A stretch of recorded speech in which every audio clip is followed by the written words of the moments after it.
Hey, this lesson we're going to be inserting tables into our doc.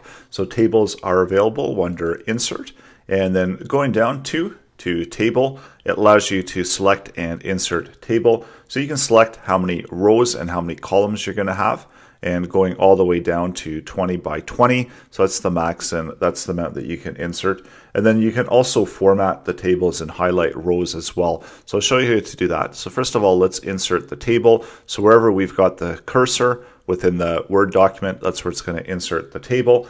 And once we've selected the number of rows and columns and created the table, we can also adjust the table. So we can adjust the column widths, we can adjust the row widths as well, or the row heights. And then we also have options when we select on the table, we can update the borders of each one of the cells. So you can update them individually. So if we wanted to add or remove borders, we're able to do that. So I can select on it. And when I've got editing, so I've got the border, so when the border is selected, I can update some of the border options. So I can update the color on the border. So that's just selecting the border. I can also update the border width. So if I want a particular border to be wider, and also the border options. So I can set it to be border dash and also border line and dotted. There's also options when we're editing the table as a whole. You can select the table properties. So on a Mac, you can select on the table and click Control and click anywhere on the table, and that's going to open up the table options.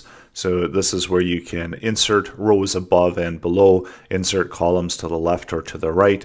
You can also delete rows, delete columns, and you can delete the table completely. You can also automatically distribute the rows. So this will automatically distribute the rows evenly, and then also you can distribute the columns evenly. You've also got the table properties. So when you click table properties, that's going to have the pop-up window. So this is for the entire table. So we can make all of the borders 3 pixels red. We can also update the cell background color, and we can also do the cell alignment. So if we want to do a middle alignment, and then also adjust the dimensions. So if we want our column width to be 3 inches, our row height to be 1 inch, and cell padding to be 0.5, we can do that. Table alignment, it can be center, left, or right. And then we've also got the number of indents. So if we are doing right, or if we're doing left, we can update the left indent for the table. So that's going to move the table all the way over there. We indented it by 5 inches.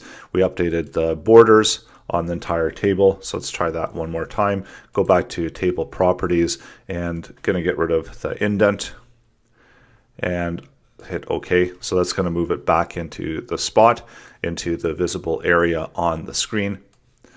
And then, of course, we can manually select and adjust the rows and columns as well. So until we get the table looking the way that we want it to look. And once again, to get the whole table properties, that's the whole entire table. And if we want it to center the table, we can do that. And that's going to center it within the page. So all of that is available within the table properties.